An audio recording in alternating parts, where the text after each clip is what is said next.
কোনো এক শুভাকাঙ্ক্ষী আজকে প্রশ্ন করছেন, আপু, স্ত্রীর যোনিতে কি আঙ্গুল দেওয়া যাবে? উত্তরের অপেক্ষায় রইলাম। ধন্যবাদ ভাইয়া সুন্দর একটা কমেন্ট করার জন্য। দেশের এবং প্রবাসের ভাই বোনদের প্রতি সালাম। আসসালামু আলাইকুম। আমি প্রভাষক ডাক্তার রিক্তা পারভিন, হোমিওপ্যাথি এবং আয়ুর্বেদিক চিকিৎসক, চেম্বার সেবা হোমিও কমপ্লেক্স অ্যান্ড সেবা ডিজিটাল ল্যাব, উপজেলা মডেল মসজিদের পূর্ব পাশে, শিমুলিয়া, মাগুরা। আজকে একটা আনকমন প্রশ্নের অ্যান্সার করব।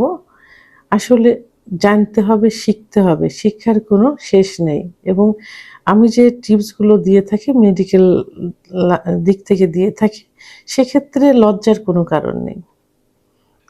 কারণ সেক্সুয়াল বিষয়টা আছে দেখেই আমাদের পৃথিবীটা কিন্তু টিকে আছে এবং সেভাবেই কিন্তু চলছে। আর এই পৃথিবীটা টিকে রাখার জন্য আল্লাহ তাআলা একটা মাধ্যম দিয়েছেন, সেটা হলো যৌন মিলন।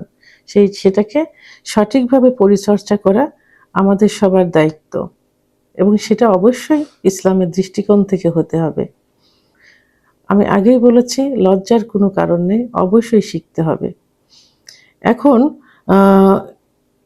স্ত্রীকে উত্তেজিত করার জন্য, সহবাসের সময় স্ত্রীকে সুখ দেওয়ার জন্য যোনিপথে আঙুল দেওয়া যাবে। ইসলামের দৃষ্টিতে এটা গুনার কাজ না।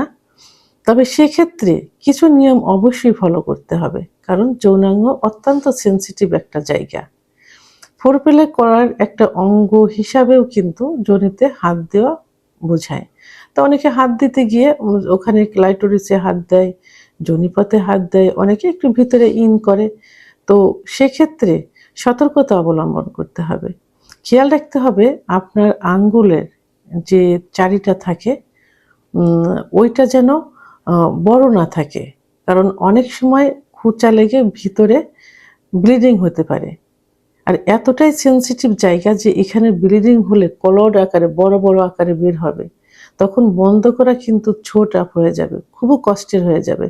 আপনাকে হসপিটালাইজড করতে হবে এবং সেখানে লাস্টে যে দেখা যায় যে স্টিচ দিতে হবে, সেলাই দিতে হবে।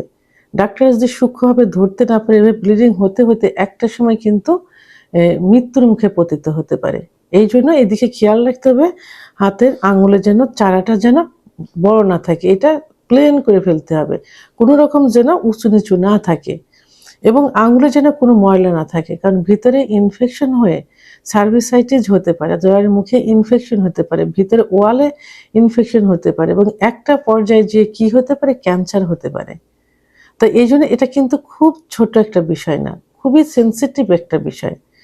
এদিকে খেয়াল রেখে সতর্কতা অবলম্বন করে সহবাসের পূর্বে হাত দুটো সাবান দিয়ে ভালো করে পরিষ্কার করে, হেক্সিসল দিয়ে পরিষ্কার করে, আঙুলগুলো যেন কোনো চারি না থাকে সেদিকে খেয়াল রেখে আপনি আপনার স্ত্রীর ফোরপ্লে করার সময় যোনিপথে আঙুল ব্যবহার করতে পারেন অল্প সময়ের জন্য একদম, এবং ফোরপ্লে হিসাবে তাকে উত্তেজিত করার জন্য আপনি করতে পারেন এই বিষয়গুলোর দিকে খেয়াল রেখে। ভিডিওটি সম্পর্কে যদি কোনো মতামত থেকে থাকে অবশ্যই কমেন্টের মাধ্যমে জানাবেন। আর ভিডিওটি ভালো লাগলে লাইক, কমেন্ট, সাবস্ক্রাইব করে আমার সঙ্গে থাকুন। আল্লাহ হাফেজ।